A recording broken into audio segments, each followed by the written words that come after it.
So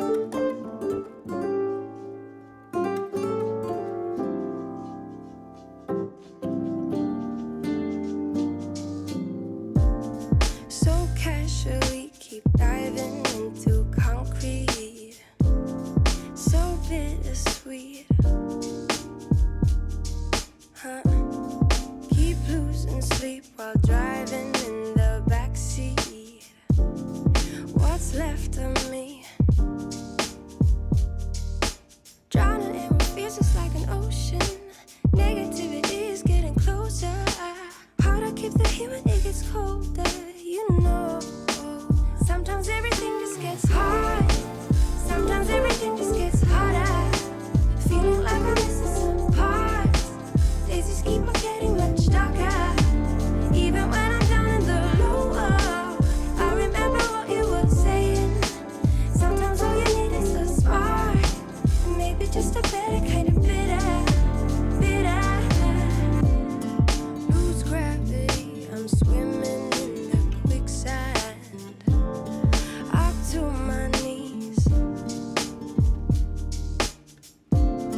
Keep losing sleep, I'm manic dream at midnight. So hard to please. Drowning in what feels just like an ocean. Negativity is getting closer. Hard to keep the heat when it gets colder. You know, sometimes everything just gets hard. Sometimes everything just gets harder.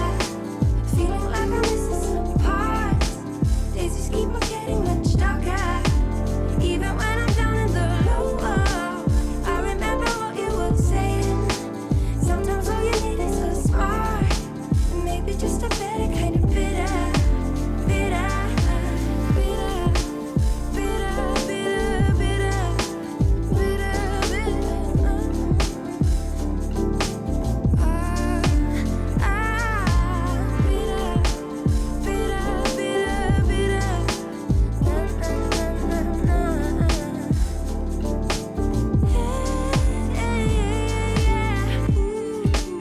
Think about the stuff we play. How I'd rather do that instead. I keep screaming out loud from the top of my lungs, baby. Ooh, think about the stuff we play. How I'd rather do that instead. I keep screaming out loud from the top of my lungs, baby. Ooh, think about the stuff we play. How I'd rather do that instead. I keep screaming out loud from the top of my lungs, baby. Ooh, think about the stuff we play. How I'd rather do that instead. I keep screaming out loud from the top of my lungs, baby.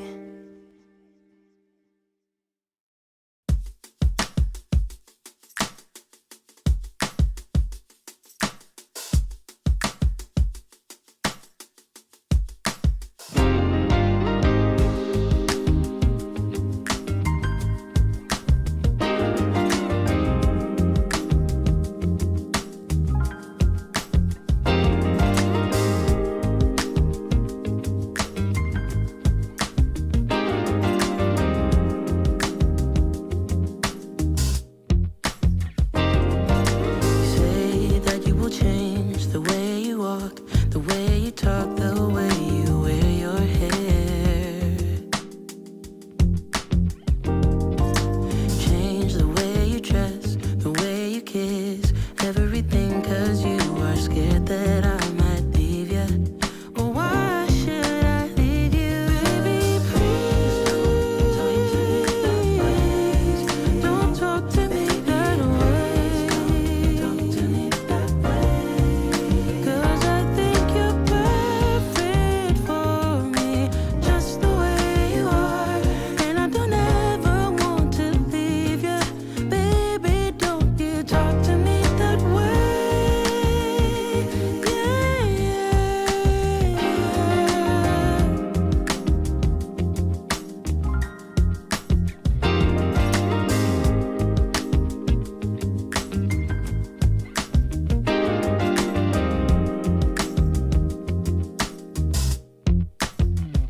And I'm sorry if I sound a little harsh, but I don't know how to get through to you.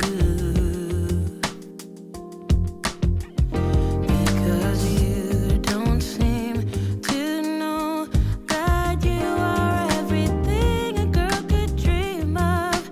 Baby, would you hear me? Don't talk to me that way. 'Cause I think you're perfect.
Oh, my love for you will never fade away.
the ocean. Love you in slow motion. Anything it takes to make you stay.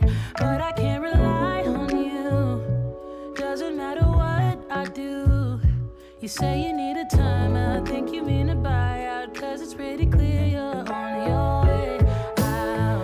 And though I understand it's hard sometimes to make up your mind in these trying times, yeah.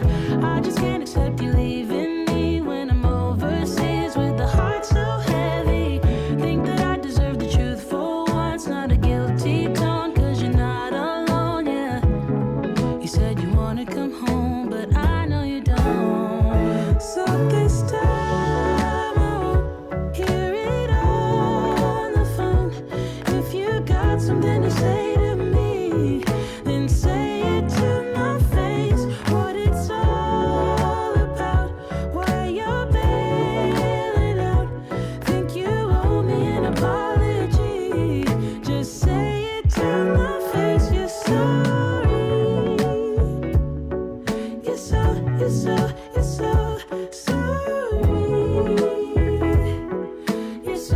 sorry. You're so. Hey, what's going on, y'all? What's going on, y'all? Welcome to another live stream. We are about to get lit. You like, I just want to thank y'all for tuning in because you guys are dope, and we're gonna be joined by my boy Rick because he's dope, and you guys seem to really enjoy when he pops on the stream. So he's 100% coming tonight, and we got a treat for you because we are going to be talking about masculinity, the big trigger word, the big trigger word.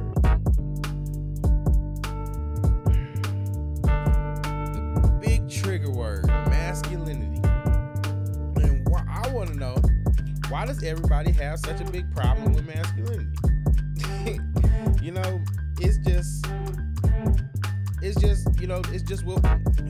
It just seems to just trigger people and just rub people the wrong way. Anytime a man is, masculine, or anytime a man expresses masculine desires, he's judged. And yeah, I don't know.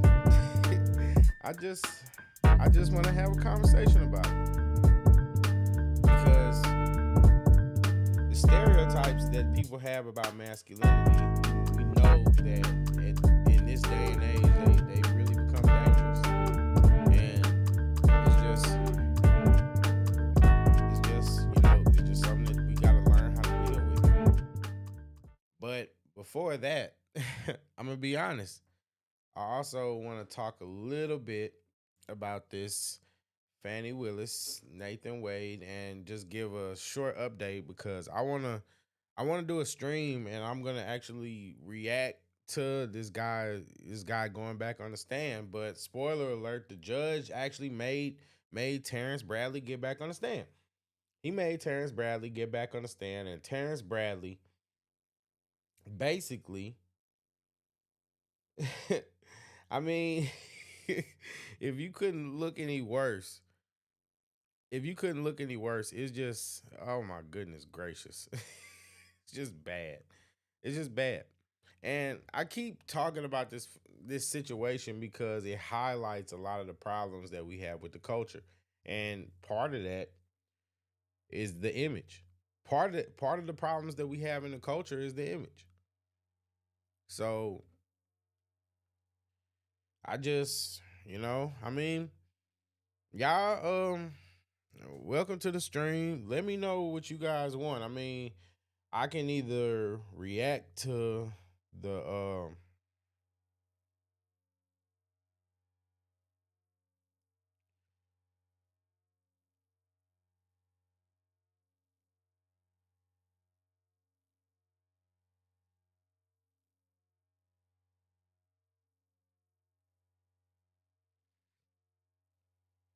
what we're going to do is I'm going to leave it up to you guys. I want to hear what you want. I can either start and get into the topic, or we can wait. We can wait a second, and you know, basically, we can talk a little bit about this Fanny situation, or go through that.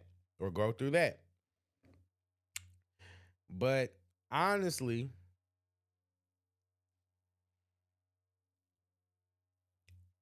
I kind of, I kind of want to start talking about it.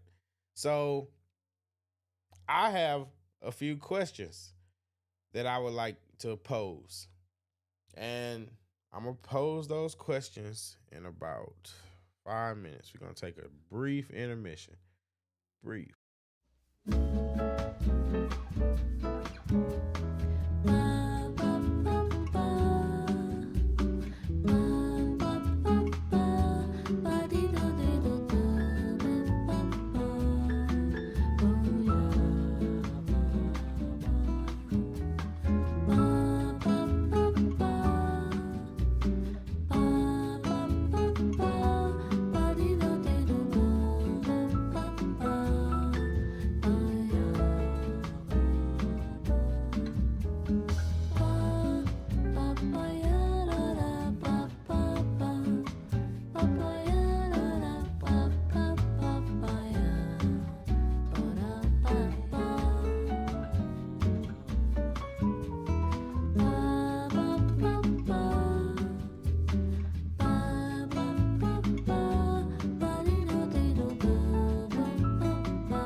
Dessa fantasia foi sentimento e a fotografia, tudo que ficou foi uma poesia e o eterno amor dessa alma vazia.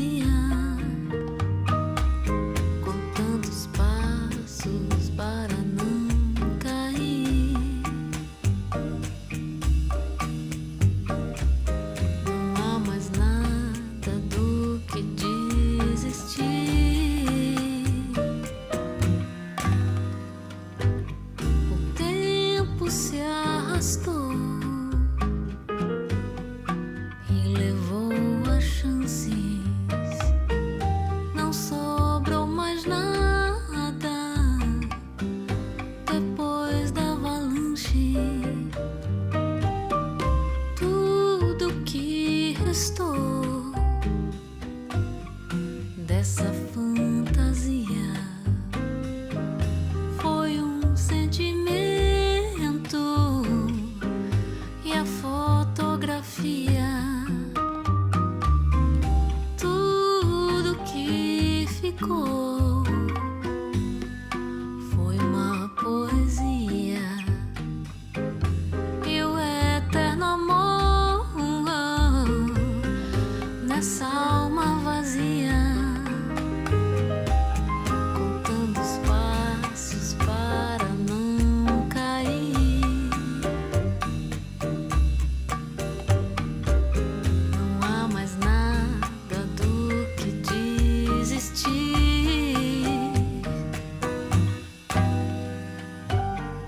Tempo se arrastou e levou as chances. Não sobrou mais nada depois da avalanche.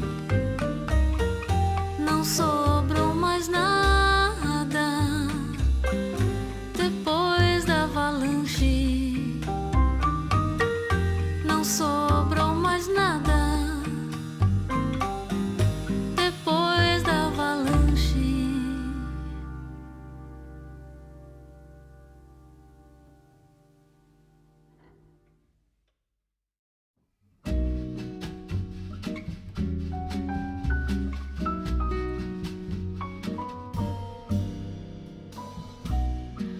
Quando o piano já não quer mais tocar e as teclas pretas não saem do lugar. Quando o corno inglês ter que ir pro xadrez porque não tem mais onde ficar. Quando o prelúdio nem começar e a semibreve cansar de respirar. Quando o trombone não quiser assoprar e os dedos da harpa não vão dedilhar. Quando todo mundo cantar a capela porque a orquestra vai. All right, guys. So basically, I want to have a conversation. And this conversation is going to be about the black family dynamic. And it's going to not just be about the black family dynamic, but the black family dynamic in the scope of black masculinity. We're talking about black masculinity in a modern world. We're talking about a modern world that shames men for being men. That's what we're talking about, and that's what we're dealing with. And the truth of the matter is that it's never been harder to be a man right now. It's never been harder to be a man. And it's when I say that, I don't mean that as much as you have physical obstacles against you or that you don't have to deal with struggles. I don't mean that. That's not what I mean to say. I mean, like, it's never been a time in history where the man's own woman was so openly rebellious against the man, where people shame men for being men, and a lot of it comes from the women. It comes from the people that are supposed to be celebrating your masculinity, but we're told that it's toxic. We're told that it's bad to be masculine, and we're told that men are wrong for being men, for even just indulging in manly urges. We're told that they're wrong. We're told that they're wrong. So I want to look at what does it mean to be masculine in a modern world for black men? Because at the end of the day, we can sit up and talk about the problems with the culture, but if we don't add solutions, then what's the point? It doesn't really serve any real purpose if we're not talking about actual real solutions. And the truth of the matter is, it all starts with the family. Where do when you think of the black image, or when you think of the image of black masculinity in the home, what do you think of?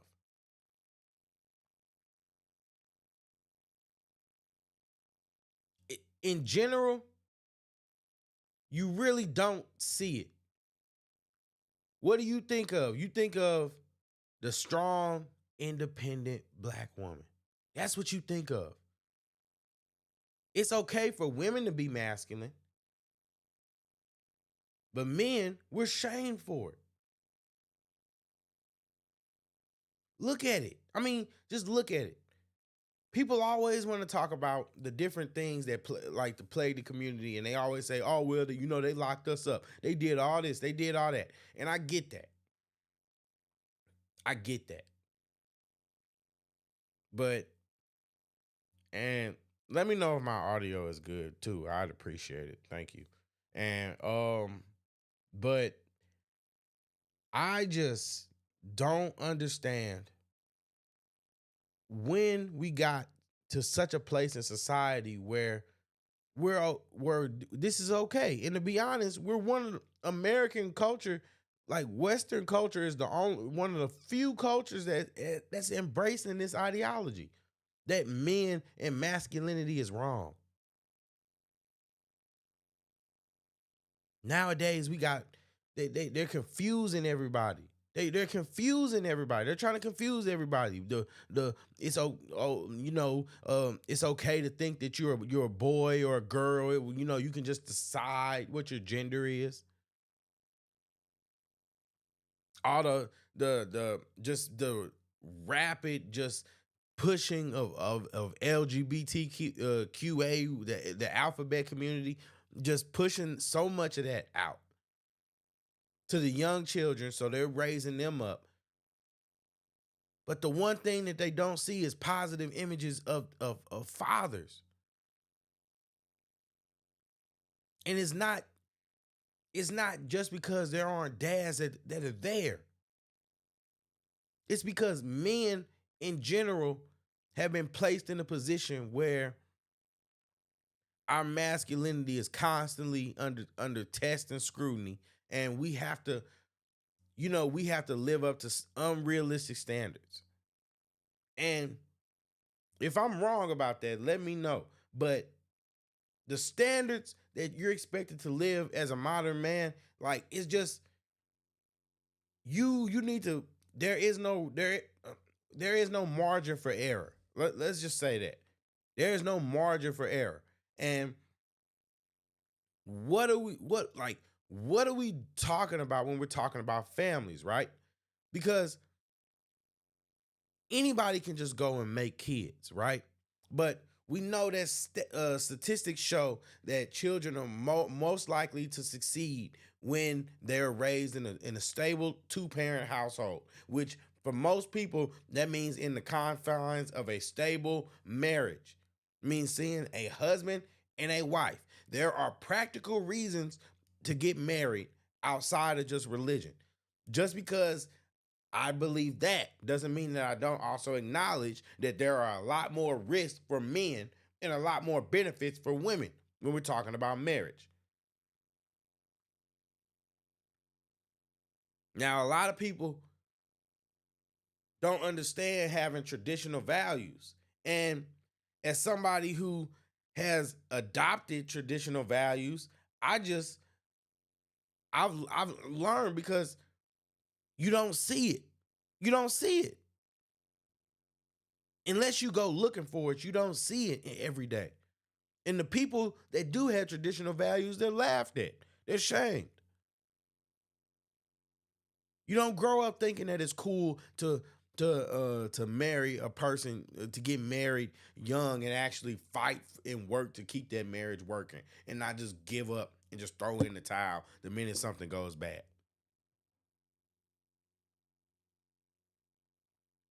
People don't understand the vows that they take. And that's why it's so easy for women to throw men away outside of family. I saw a post, and the post said, men can throw in the towels and women can't.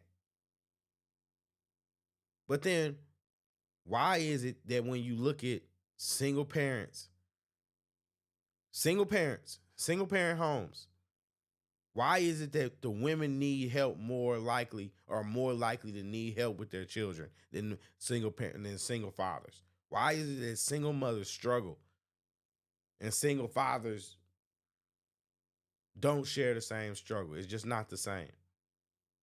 That yes, there are more single mothers than there are single fathers. But we're not talking about quantity. We're talking about quality here.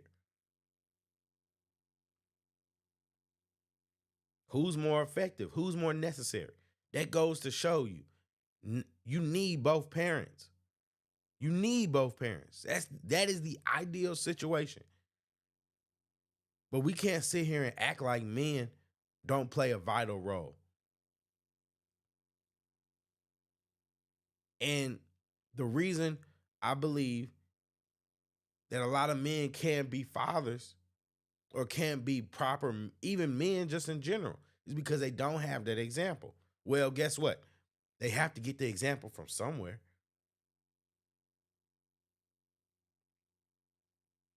They have to get the example from somewhere. And it's just crazy to me. They have to get the example from somewhere. So they'll probably get it from the streets. They'll probably adopt the Pookie ways, the ways of the Pookie, and become menaces to society. Unless somebody steps in or they decide themselves that they're going to be an exception. It's frustrating because you really hate to see it.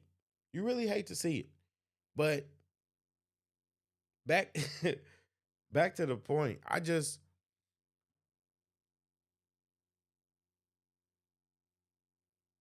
just um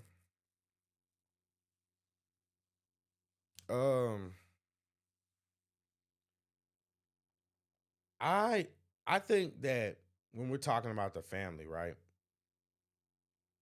The family is one of the biggest reasons why I can strongly support my argument about the black culture being trash. And the reason, a big part of that is because men and women can't get on the same page. So as long as men and women aren't in the same page and we're operating under the matriarchy like the black community is, I call it hyena culture. As long as we're operating under this mindset of hyenas, women are going to think that they don't need men, so they're going to toss men aside, and the families are going to stay broken. Somebody has to give. Something has to give.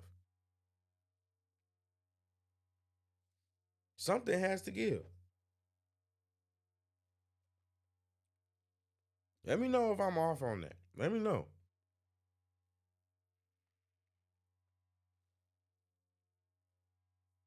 I want to know, when we think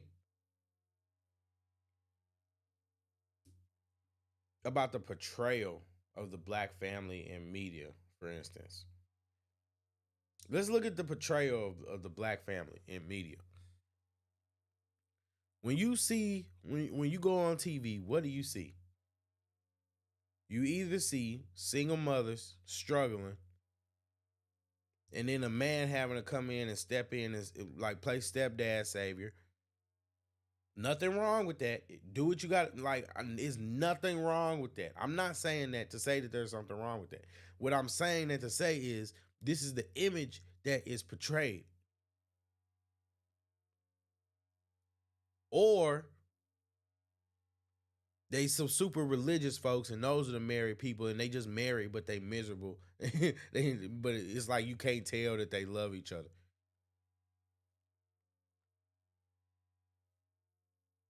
What, like when you turn on your TV and you scroll through Netflix, you're not they're not pushing movies about about traditional black love and traditional like families. They're not pushing that. They're not pushing it.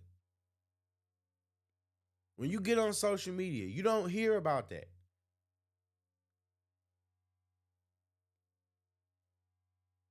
They don't care about people that have traditional value. And they don't and that's what I mean. It's like they're so fixated on slut culture, whole culture.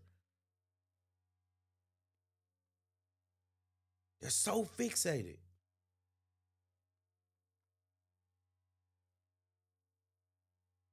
Where's the stories about people that don't you know what I mean, that don't have to meet at a club or something like that? Where's just the normal stories?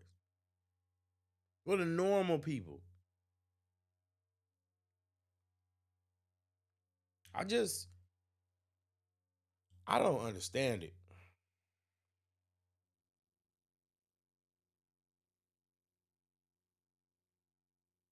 I don't I don't understand it. And that I think that the way media portrays families, the way families are portrayed in media, and I don't believe that media makes stuff up and puts this stuff on people. I believe that when you really look at it and break it down, the media is a reflection of real life. So if people weren't doing these things, people wouldn't use art to express and tell their stories about the things happening. What we're dealing with is the media reflecting society or reflecting the black community and the state of the black community. And that media then going back around and influencing people outside of the black community to view them a certain way. And it reflects on the image of the black community. The image. And I think it's insane. I think it's insane, guys. And I don't it's frustrating because you always hear people complain about this stuff and it's like, look, it's easy. It's easy. You can't see it.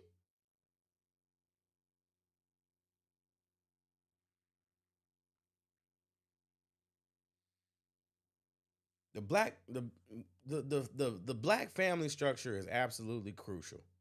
It's absolutely crucial.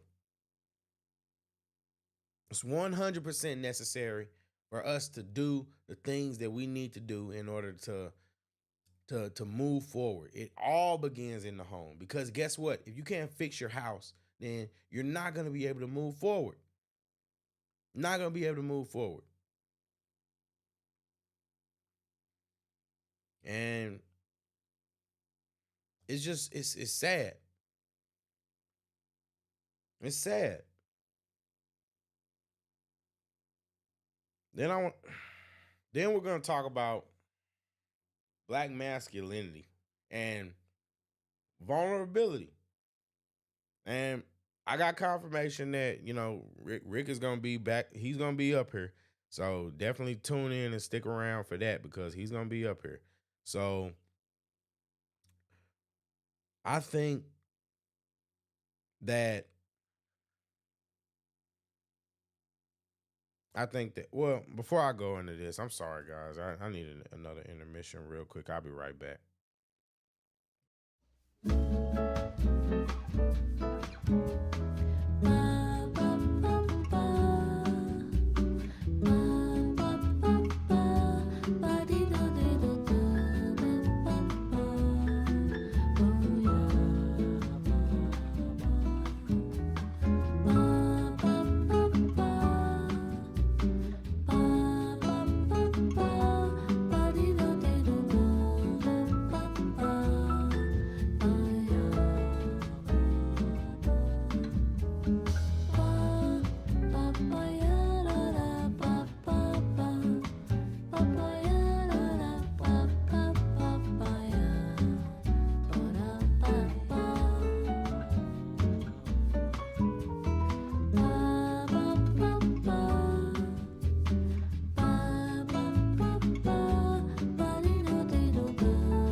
avalanche.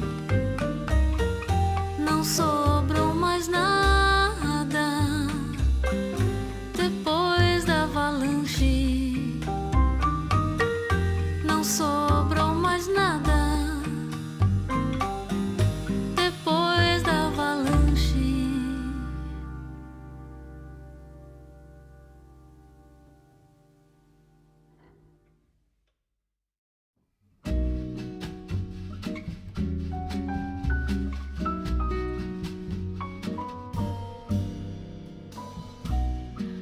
Quando o piano já não quer mais tocar e as teclas pretas não saem do lugar. What's going on, y'all? So, back to the topics that we were talking about. So, we were talking about black masculinity in the modern world and how men just basically are just going through it. And it's the truth. Men, we have a lot on our plates right now. And it's not so much that it's a problem being masculine. I believe that there's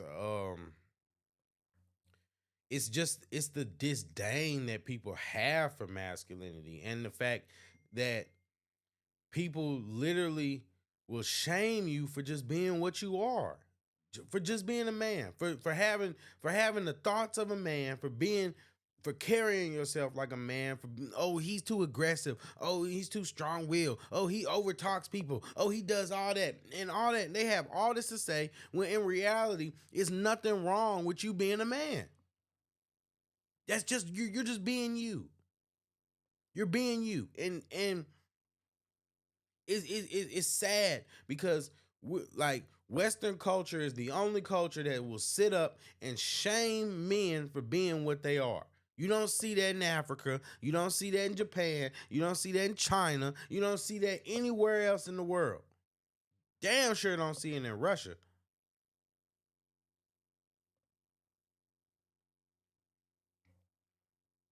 And I want to talk about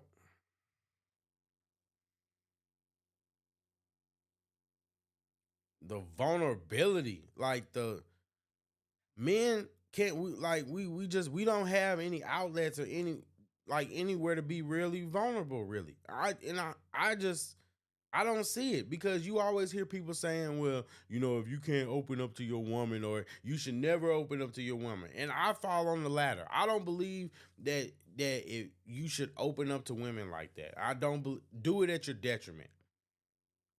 That's what I believe. And I believe that you do it at your detriment. And I know I personally have experienced the detriment. So I'm not telling you something that I wouldn't tell myself. That's just the truth of the matter. I'm not telling you something that I wouldn't tell myself.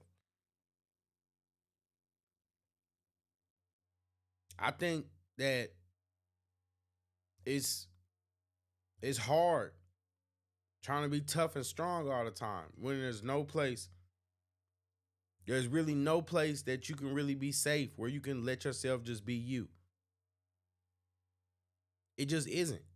As a man, you got to be tough. You got to suck it up, and you have to be strong. And I believe that we should be strong. I believe that there's nothing wrong with that. But I think that I think that when people say that you should be able to open up to women, for instance, it's just an example. Because I think that you should have people that you should open up to. I just don't think it should be women, or at least women you deal with. If you care about how attractive she is to you, then I don't think that you should open up to her. Now, if you don't care, it's purely platonic, or you don't mind it becoming platonic, you don't mind her thinking less of than you, because guess what? Most women, not all, Jesse, shout out to Jesse Lee Peterson, not all women, but most women will take the things that you say to them in confidence, in vulnerability, and the minute they get mad, they pull it out the pocket and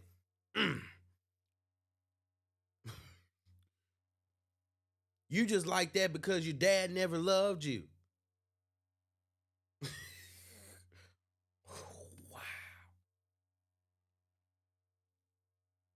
I don't want to get on the stand and emasculate a black man.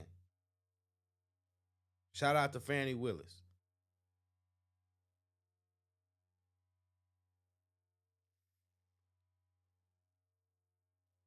I just, sometimes I'm just so bewildered by the state of the world that we live in. And believe it or not, we gonna have this conversation because at the end of the day,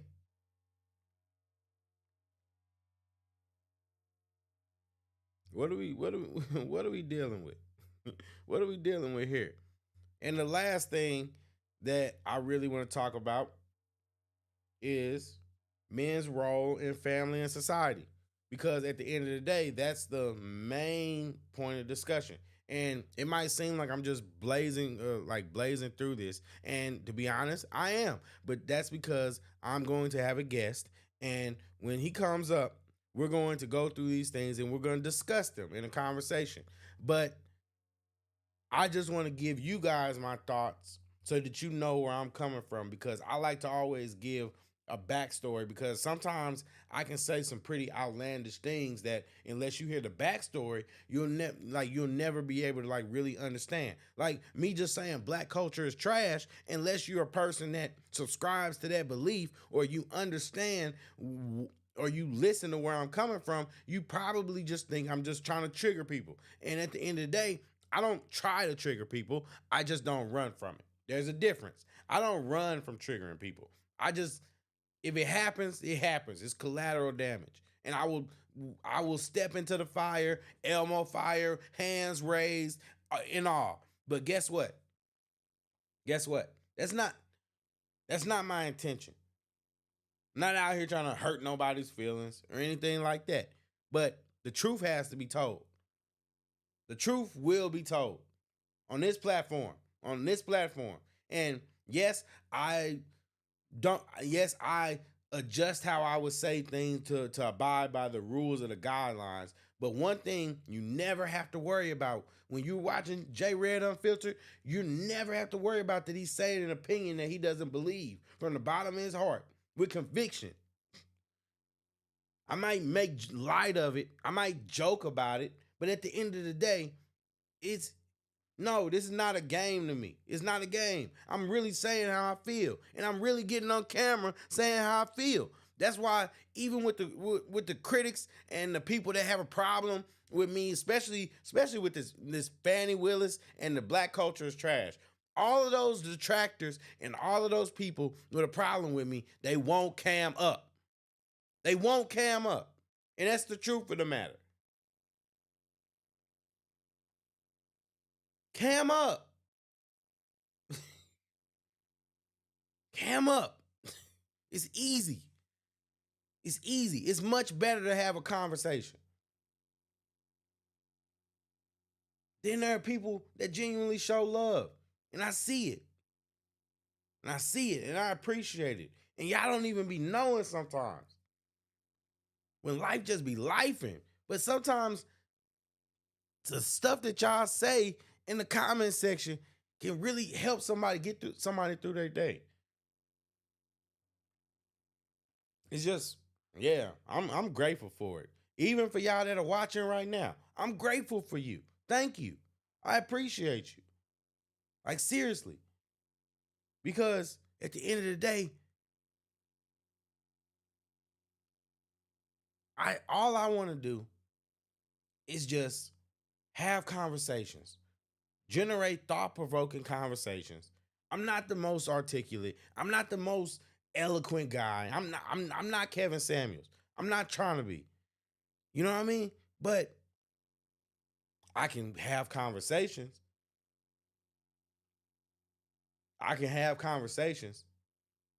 And guess what? I'm not afraid to say how I really feel about stuff. Whether it's the popular thought or not. Sometimes I agree with people. Sometimes I don't agree with people. That's what an independent thinker is. It doesn't necessarily mean that people are always going to agree with you. It doesn't mean that you're always going to disagree with people.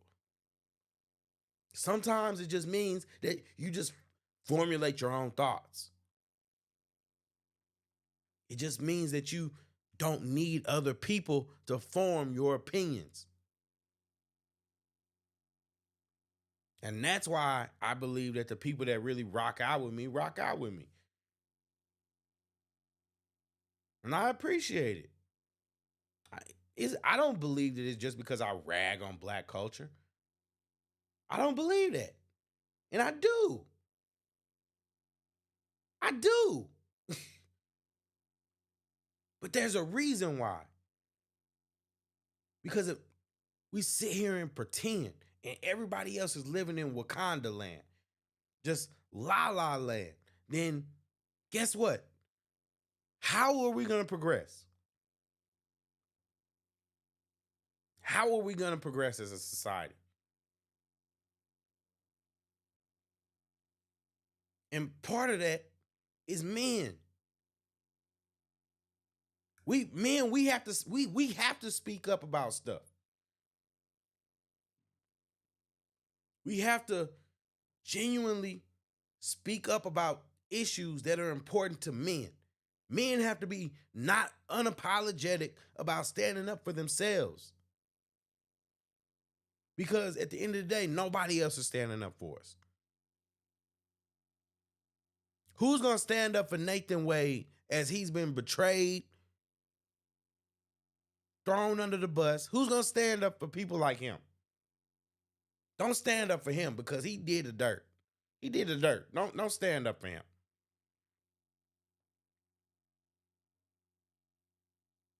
But it's hard out here for men. It's hard out here for men.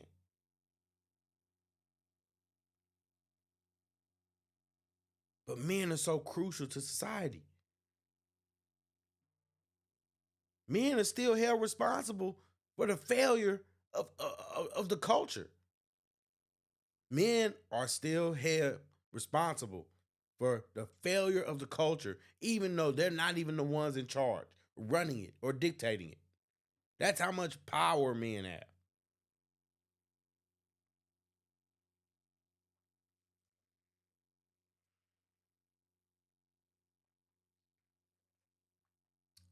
Some good coffee, guys.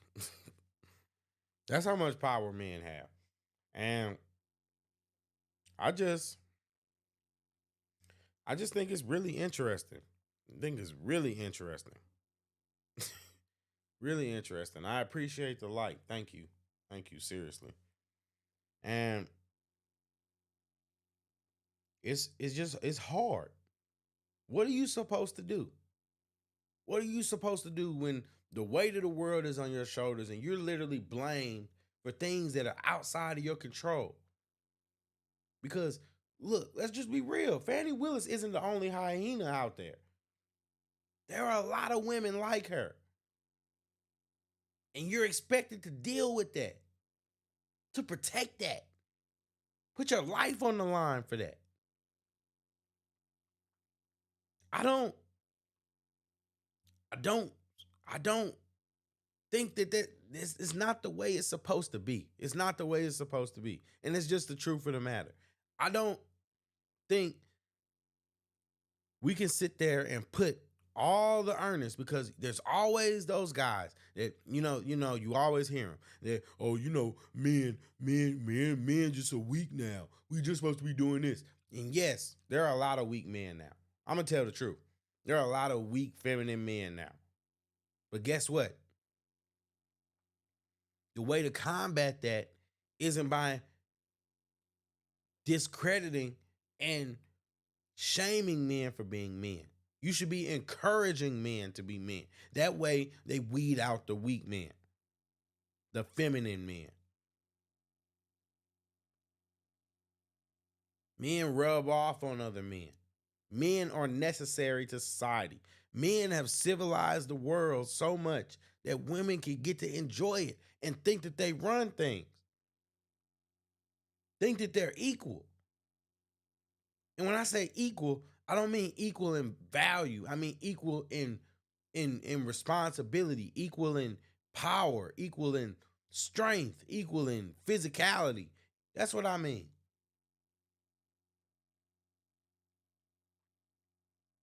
We all have value as humans. We all have value as humans. But it always bugged me whenever women get so triggered because men say because of that value conversation. We're not the same. But we all are equal as humans.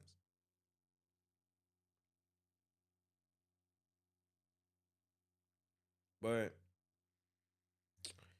it's just frustrating, man. It's just frustrating because you know, like I said, that's just the way it is. And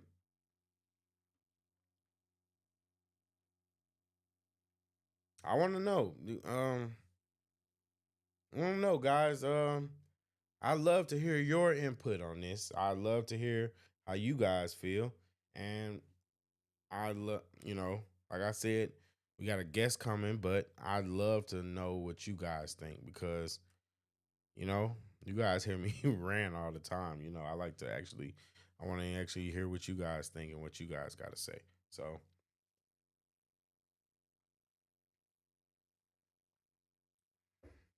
Oh, don't leave. Oh.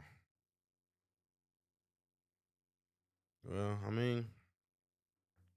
other than that, we can also look at this Fannie Willis situation and get some updates on what's been going on. So I'm okay with that too because I love me some good courtroom drama. I'm not even gonna lie to you. I love that. So I guess until Rick comes up, this is what we doing. I picked the software engineering program because they pay very well. It's a fast-paced industry. The boot camp allowed me. Agree with Mr. Sick. Struggle streaming. Sorry, guys. Sorry.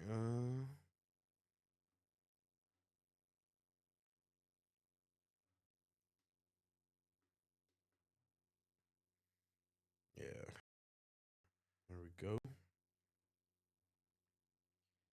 Sadow on Zoom. You do, Your Honor. Good afternoon. Steve Sadow for President Trump. We waive his presence, and I believe Ms. Little is also on Zoom. Okay, thank you, Mr. Sadow. On behalf of Mr. Giuliani. Alan Stockton on behalf of Mayor Giuliani. I think David Lewis and John Esposito may be on Zoom as well. And we waive his presence. There we go. On behalf of Mr. Meadows. Your Honor, Jim Durham on behalf of Mr. Meadows, and he waives his appearance. Thank you, Mr. Durham. On behalf of Mr. Clark. Terry McDougall, Your Honor, and he also waives his appearance. Thank you, Mr. McDougall. On behalf of Mr. Chile.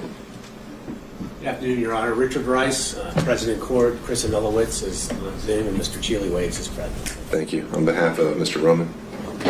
Good afternoon, Judge Ashley and John Merchant, on behalf of Mr. Roman, and he waives his presence. All right, on behalf of Mr. Schaefer. Greg Gillen and Anthony Lake on behalf of Mr. Schaefer, and he waives his presence. On behalf of Mr. Floyd. Morning, Your Honor. Good afternoon, Your Honor. Chris Kucherov and Mr. Floyd. We also waive Mr. Floyd's appearance. Thank you, Mr. Kucherov. And on behalf of Ms. Latham. Anybody here on behalf of Ms. Latham?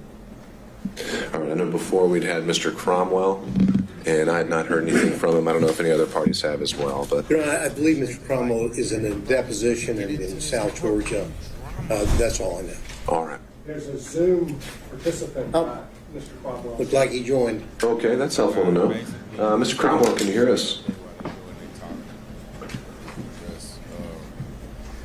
All right, well, we'll keep an eye on that to see if he does join us, and we'll take it up as it comes. So, just a few preliminaries. First of all, I'm a bit under the weather, so I'll try to speak up, but if anyone can't hear me, just let me know. I'll try to talk close to the microphone. But we are here today, the sole purpose of which is that at the conclusion of the hearing on February 16th, I announced that I'd be meeting with Mr.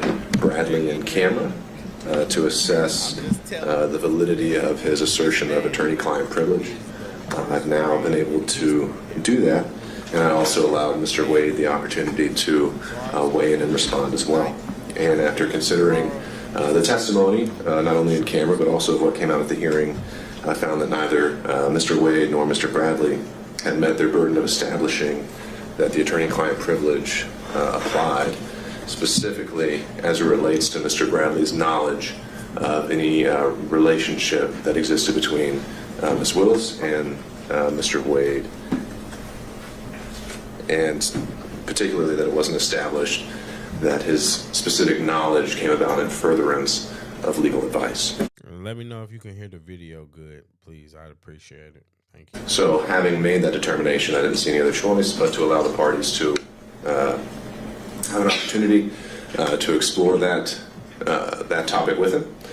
There's really, in my mind, it's that topic only. I think that if there's anything else we've already covered, I'm not here to do it again. So, with that, is there anything else we need to cover before kicking that off?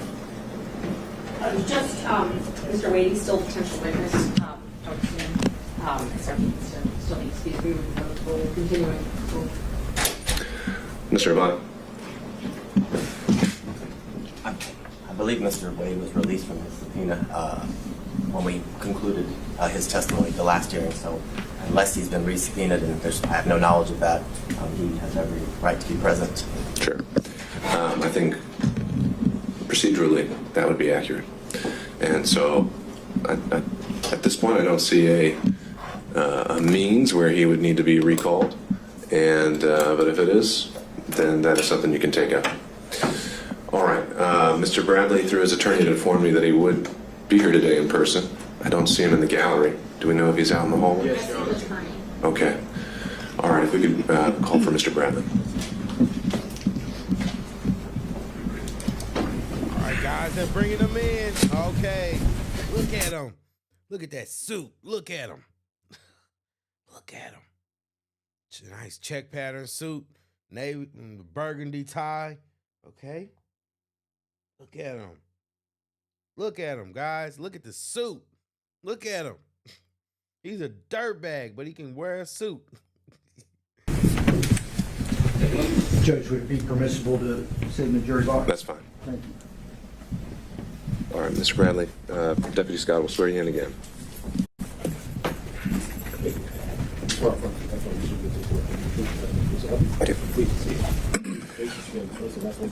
Terrence Bradley, Terrence, Bradley, Bradley.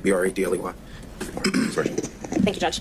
Good afternoon, Mr. Bradley. Good afternoon. Good to see you. Sorry, under these circumstances. I'm going to just go straight to where we left off before. Fonnie Willis and Nathan Wade were in a romantic relationship, correct? Correct. And it began at the time that they were both municipal court judges, correct? Objection, Your Honor, based on privilege. That was covered in the attorney-client privilege. Okay, overruled. I do not have knowledge of it starting or when it started.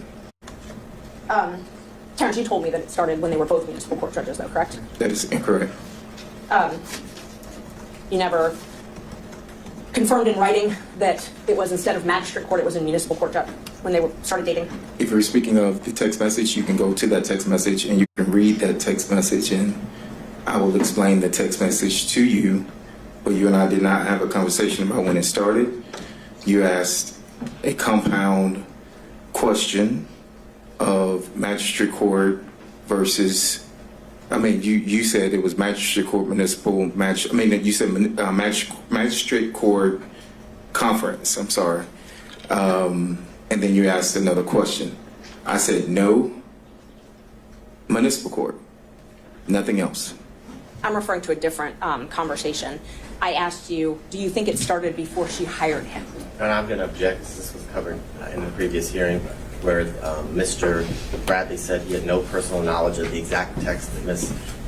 Merchant is speaking of and actually used in an attempt to refresh his recollection, and he explained exactly what he's explaining before the court. So this is repetitive and unnecessary. So I would object to asked and answered and relevance at this point. Perhaps we'll get there, but I think first Ms. Merchant has the right to draw his attention to the exact, potentially inconsistent statement. Thank you, Judge. May I approach him? So overruled. This is You may. the text I can use. So you can see.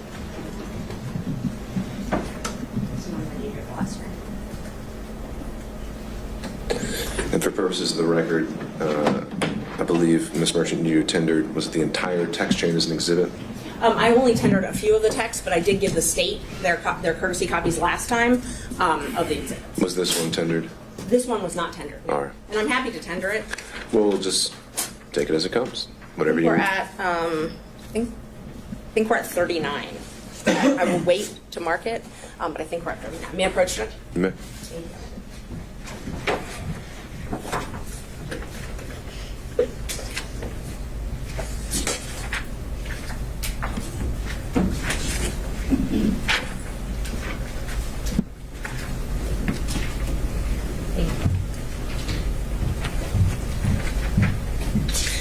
All right.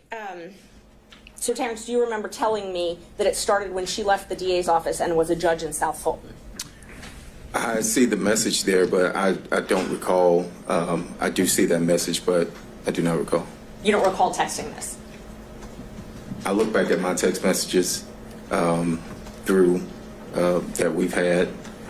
I see that message, but I do not recall that. No, ma'am. And when I asked you if you... You either sent the message or you didn't, Terrence. I'm sorry. You either sent the message or you didn't. Jesus Christ. She showed you the messages. Either those aren't your text messages or you sent it. If you thought it started before she hired him and you responded absolutely. Your Honor, I'm going to object as to the source of the information that Mr. Bradley allegedly gathered this from.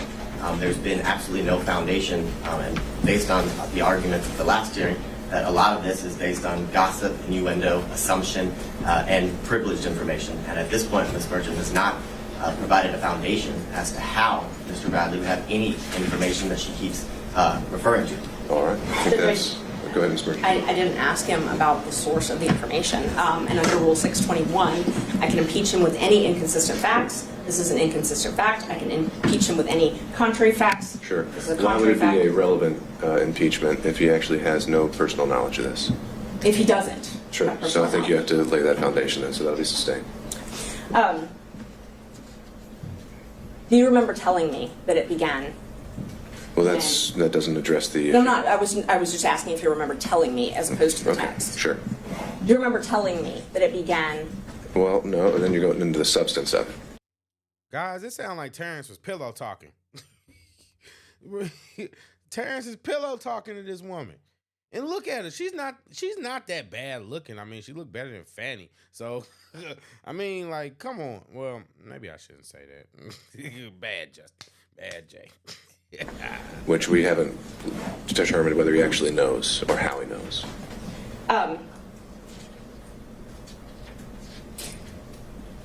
You told me, in fact, you corrected me when I said magistrate court. You corrected me and said it was municipal court. Yeah. Do you remember that? Same objection, Your Honor. This is the exact same issue, right? Well, I'm asking if he remembers that. He hasn't answered that question yet. Right, but the relevance of whether he remembers it isn't established until we know how he remembers it or why he knows it. If that makes sense. I guess not. Sorry. How he knows it? I'm just asking if he told me that. Right. So I wasn't asking how he knew that. I wasn't asking the source of that knowledge. I was asking if he told me that. Sure. That was it. But that's the point. It's how he knows it. Right. The source of his knowledge. The state would contend it's hearsay because it's gossip and innuendo, which is what was indicated the last hearing. Well, it may not be hearsay, it may not be gossip. We haven't really gotten there yet. We don't know how he knows what apparently he's telling her, and I think we need to figure that out before we can go any further. Yes, and if the source of the information is a witness who's testified, then it's not hearsay. So when did the relationship start? I cannot answer that. When was your first knowledge of the relationship? Objection, Your Honor. He's already answered that question multiple times today. He said he has no idea the timeline or when it occurred. That was one of the first questions that Ms. Merchant asked. I didn't ask when. I asked his first knowledge. He testified he has knowledge that they had a relationship. I asked him when he first got knowledge of that. Okay, so if the question is, when did you first get knowledge? I think we can start there. That was the question, yes. All right. Thank you. When did you first get knowledge of their relationship? I've said over again that I didn't have any personal information where I could personally say when it started. I've said that time and time again. So I don't know when the relationship started. And that wasn't my question. So my question is, when did you first gain knowledge? I didn't ask the source of the knowledge, didn't ask you to comment on the validity of the knowledge. I asked when you first had knowledge. We'll get to the how, Mr. Abadi. So I'll note the objection, overrule it. You can answer that. I'm not gonna lie, that's a simple question. And I understand that when you're on this, I understand that when you're on the stand, you may not want to deal with it or incriminate yourself, but at the end of the day, what she's asking is a simple question. When did you first get the knowledge? When did you know, you had to have known at some point that the two of them were in a relationship. So when, Terrence, when did you get it? That's what she's asking him. When did you get the knowledge, Terrence? Now, she's not putting it home like how she should, but that's what she's asking him. When did you get the knowledge? I'm not asking you how you got the knowledge, but when? When, Terrence? When? Just for the record, I appreciate your honesty, but he said he has no personal knowledge, so it's clear he had to gain the knowledge, not from hearsay. He could have gained it from Mr. Wade. Well, I mean, most of us learn things from hearsay. The question of whether it's admissible, right? And that's what we've got to get to. So, I apologize. When did you first get knowledge? I'm not qualifying what type of knowledge. I'm just asking when you first knew about the relationship. I don't know how to answer that. I mean, it's a simple question, Terrence. It's a simple question. When did you first get knowledge about the relationship? When? You know that they were in a relationship just like everybody else did. If you learned about it during this trial, why can't you say you learned about it in this trial? It's not a hard question. So I can't give you a date if you're asking for a date. If you're asking me, how did I get the knowledge? It would have come directly from a client. Right. So help me understand. I think you say you can't answer that question. You don't know the date. So that's the answer to the question. But I said that 5 minutes ago. We have to make it clear. Yes, sir. Next question, Ms. Merchant. So you don't know the specific date? No. Do you know can we narrow down the timeline? Did you gain knowledge in 2019 of this relationship beginning? I'm going to object to this line of questioning as he said he does not know when he gained knowledge. He doesn't know the specific date. That's fine, Ms. Merchant. I think I'm overruling that. I think we can try to see if he can narrow it down based on goalposts. Thank you. 19, I would probably say no. I mean, I don't have anything that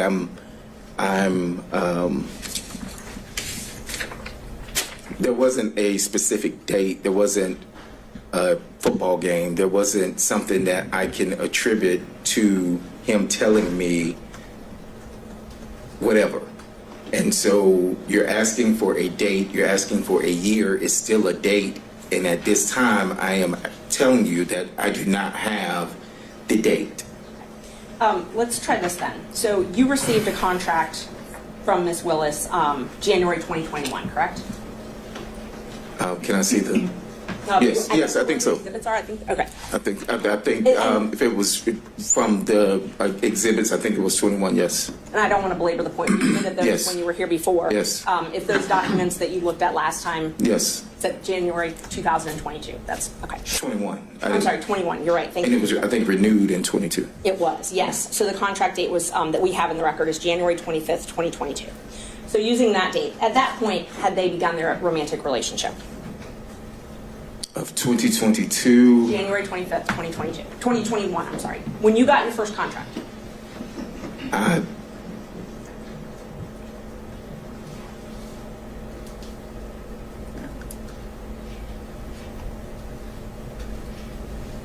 don't recall. I don't recall any specific dates. No, ma'am. You remember when you got that contract, though, correct? I remember I had the contract, yes. Okay. And you told us last week, or I guess it was the week before now, you told us that Mr. Wade brought you that contract, essentially told you about that contract. That is correct. So Ms. Willis is not the one that brought that contract to you directly, it was Mr. Wade.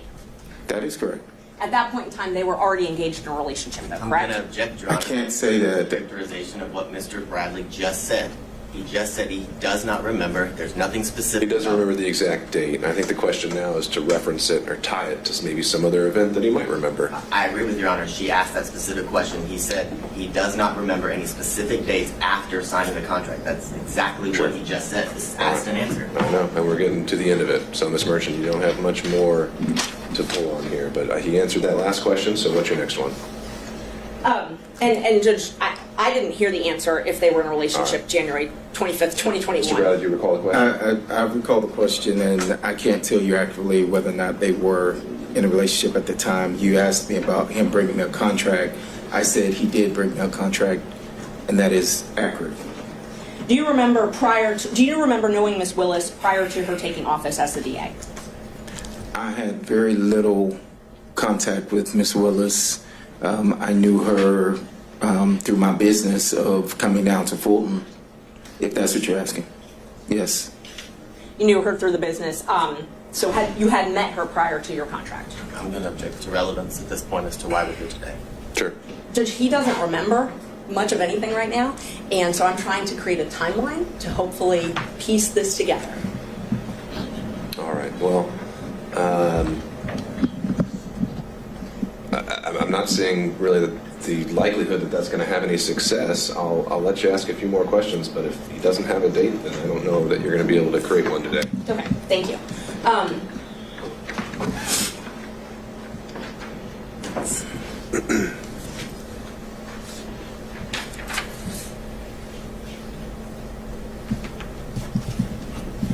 So the time that you had this contract from January 2021 until January 2022, did you come in and out of the DA's office?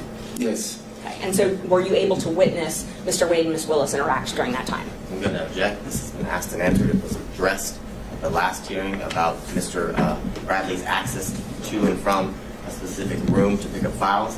And Mr. Bradley said that he rarely saw them together, but this was answered. Yeah, I think the only avenue that was closed at the last hearing was his personal knowledge, potentially through, well, actually, no, if he testified, it was that he had no personal knowledge. It's knowledge that conveyed to him that was cut off at the last hearing. That's really the only thing we hadn't been able to explore, unless you correct me if I'm wrong. Knowledge that was conveyed to him by somebody else. That's that he claimed at the time was privilege.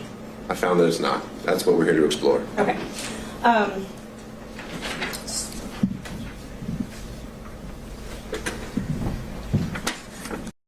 You imagine how embarrassing it has to be an attorney and to have the judge literally have to come and say that you don't understand what privilege is? That's just so embarrassing. That's embarrassing. Ooh. Do you remember telling me that not many people knew where they met? I'm going to object as to relevance, as to his personal knowledge, which is what 602 requires. Yeah, we're back to the same point, Ms. Merchant. His personal knowledge is what I'm asking him what he told me. But he hasn't yet told you how he knows that. And so, unless he can establish why he should be testifying on this at all, then there's no relevance. And I don't know how he knows that. That would be the next question. But ask him how he knows it. I first have to establish that he said that. No, you don't. You could go the other way around. When you told me that it's... Let me just say, that was kind of bad on her part, where the judge has to instruct her on how to do her job, because judges are supposed to be impartial. They're not supposed to be able... They're not supposed to help either side. So really that's kind of bad on her part. I'm not even gonna lie. That doesn't mean that I'm not rooting for her side. I'm sorry. I'm just saying that at the end of the day, that was kind of a bad look. Just saying. Started when she left the DA's office and was a judge in South Fulton. Where did you gain that knowledge from?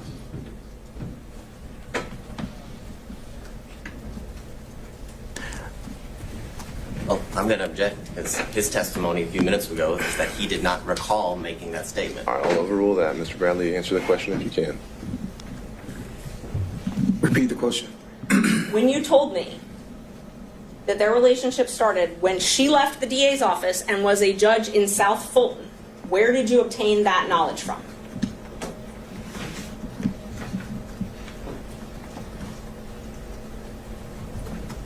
I was speculating. I didn't have a no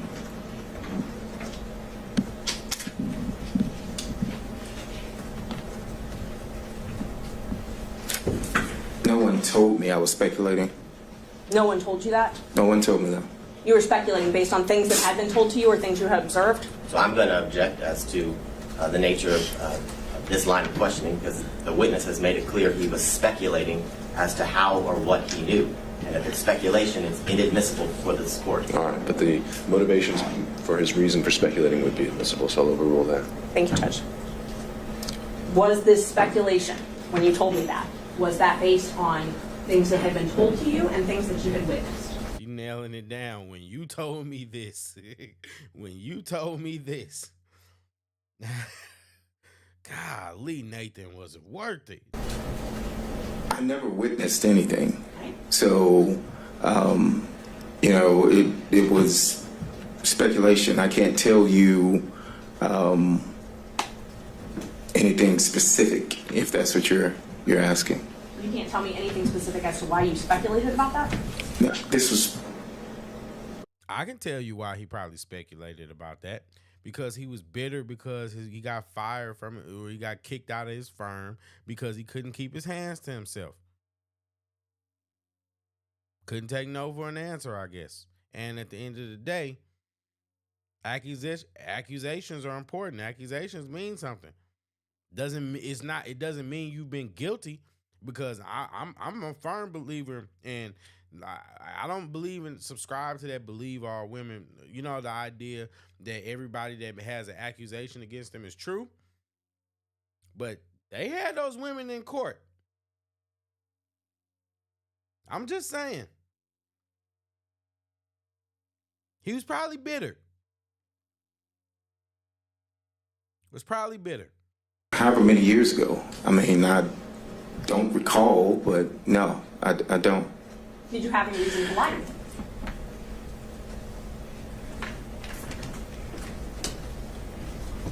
I don't know if speculation is lying, but Well, let me just show me where in this text it says you're speculating. You didn't ask me if I was speculating or guessing. I didn't ask you, but tell me if it says anywhere here that this is speculation. If this is the same one that you just showed me, it does not. And you're welcome if you need to look at your text. Is there anywhere in here that indicates that you didn't have knowledge of this relationship? And I'm going to object. The line of questioning Your Honor directed counsel to explore is where he got the knowledge. He's explored that. He said it's speculation, and he didn't get it from any source other than his own speculation. Sure. So I think we're flushing that out, and I think it's her right to have a little leeway on this if he's an adverse witness. Thank you, Judge. And Judge, these speaking objections are clearly coaching the witness because he's regurgitating. Your Honor, I object and take offense to that comment. I'm objecting based on the law. And I'm spicy. It's getting spicy, guys. Uh-oh. Making a record for the court. So I take offense to that comment. It's not the case. All right. Well, I think we can start with objection, the grounds, and the rule number, and then if I need more, I'll ask. Thank you. All right. Thank you. What did Nathan tell you about the relationship? Objection. Hearsay. Nathan has testified. It's not hearsay. It's still hearsay. It's an out-of-court statement being brought in, the truth of the matter asserted. So hearsay. Judge. Yeah, this would be for impeachment by contradiction, which would be an exception to the hearsay rule, and admissible as substantive evidence, and the privilege issues are overruled. Thank you, Judge. Well, I think you just overruled the privilege objection, but we don't know when he's talking about. So we've already established that December 2018 was the date of the privilege. Sure, and that's something I covered in the in-camera hearing, and based on what he told me in that in-camera hearing, I don't believe any statements to this effect were covered by privilege. And Judge, I just want for the record, because sometimes the record doesn't reflect where people are looking, and that when I ask a question, Mr. Bradley is looking at Mr. Wade and his lawyer to wait for them to object, and they're clearly interacting somehow in the court. So I just want the record to reflect that, because it wouldn't otherwise. It's there now. A question was put to you, Mr. Bradley. Judge, one of my lawyers is sitting right in the back. That's behind. Go down that rabbit hole. You can look wherever you want. Yeah, and I've never looked at Mr. Wade or his attorneys. That sounds true. All right. Mr. Bradley, question was put to you. Repeat the question, please. Yes. So I showed you, or I asked you, I'm sorry, the last question I asked you was, what did Nathan Wade tell you about the relationship? Same objection, Your Honor. And that's already been ruled upon.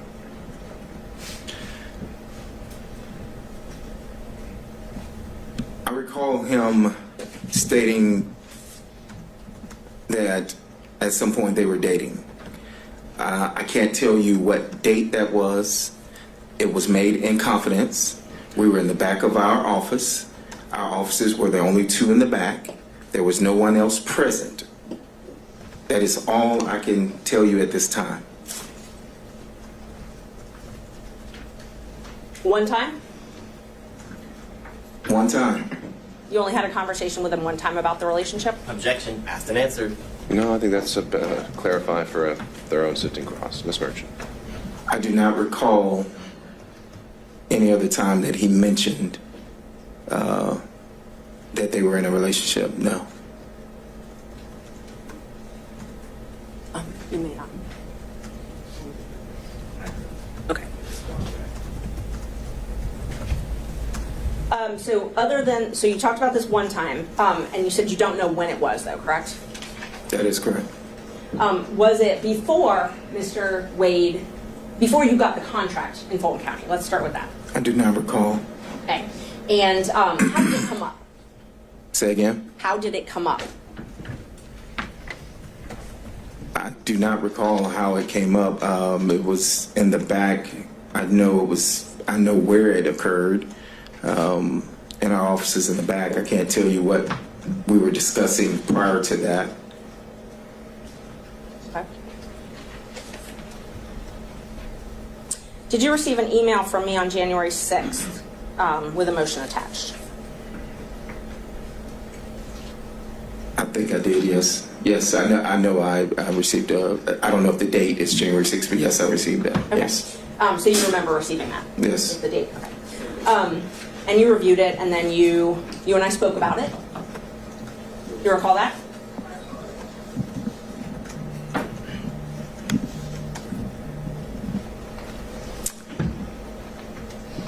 Did we?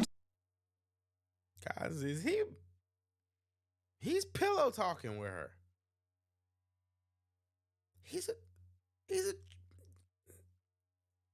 That's Mr. Brown is Benedict Brown.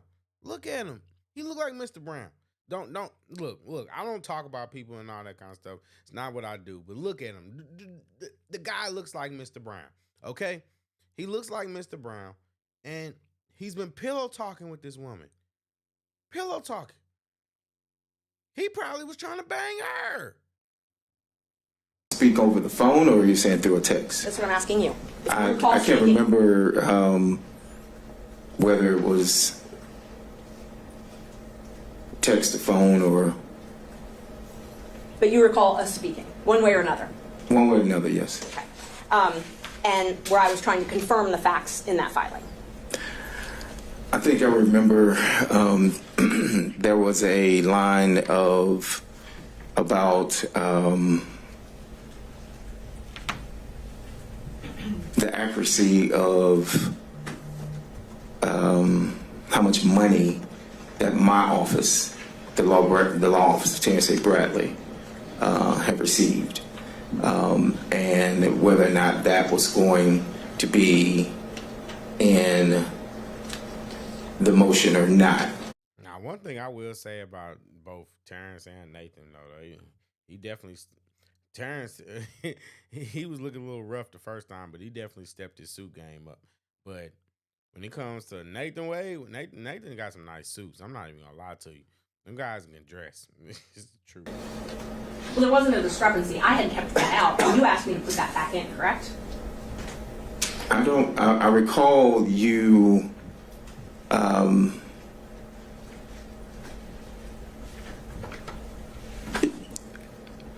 that may be accurate, yes.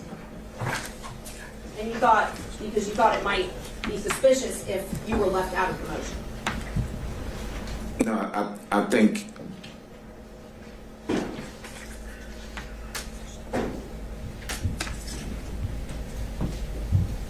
discussed that it should reflect the accuracy, because the accuracy was that I received, I had a contract and received 74,000.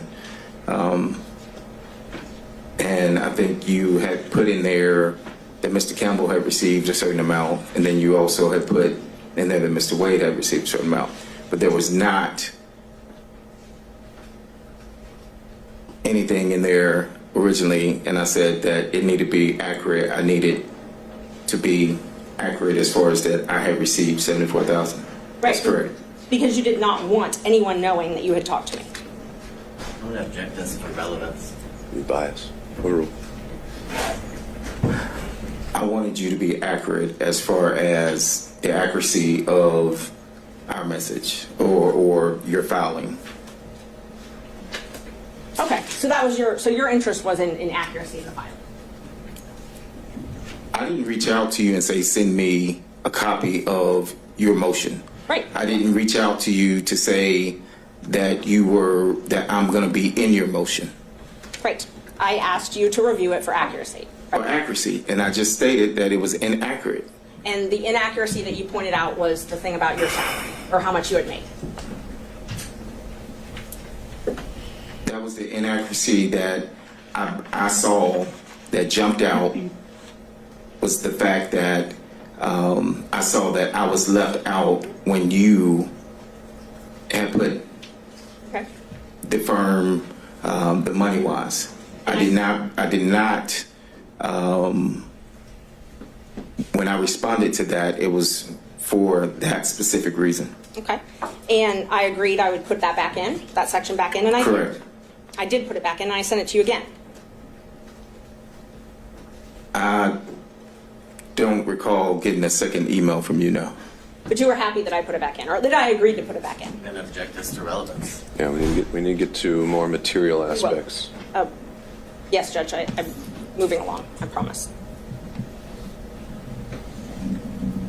So you did ask me to put that back in.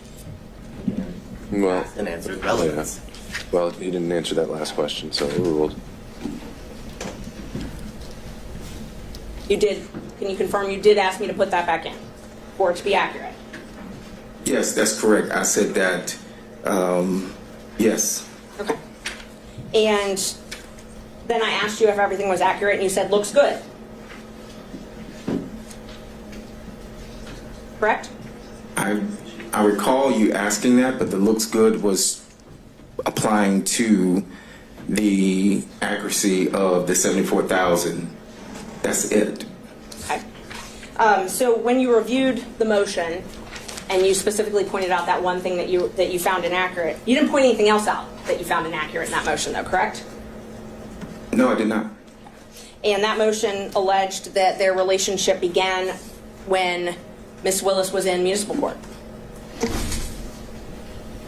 If I could reread the motion, but I don't recall. But if that's what it says, but I did my saying that it looks good was when you put back in the 74,000 into your motion. Okay, and that wasn't what I was asking. What I was asking is, you didn't tell me that there was anything else inaccurate in the motion, though, right? But I didn't state that anything was accurate, other than the 74,000. Now, when I told you that I had this motion that I was preparing, you asked me to send a rough draft. No, that's incorrect. May I approach, Judge? You may. Which page are you showing? They're not page numbered. It's January 6th. Yeah, of course. I can show you just all the text.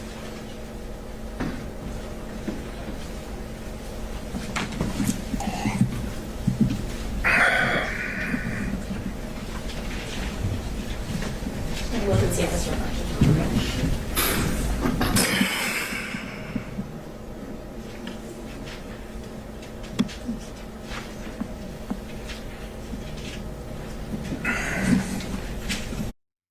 Okay, guys, basically she catching them up in a lie, and I'm gonna be honest. I think this might just be a good stream to have in itself. So what I'm gonna do is, I think I'm gonna end this. And what we're gonna do is,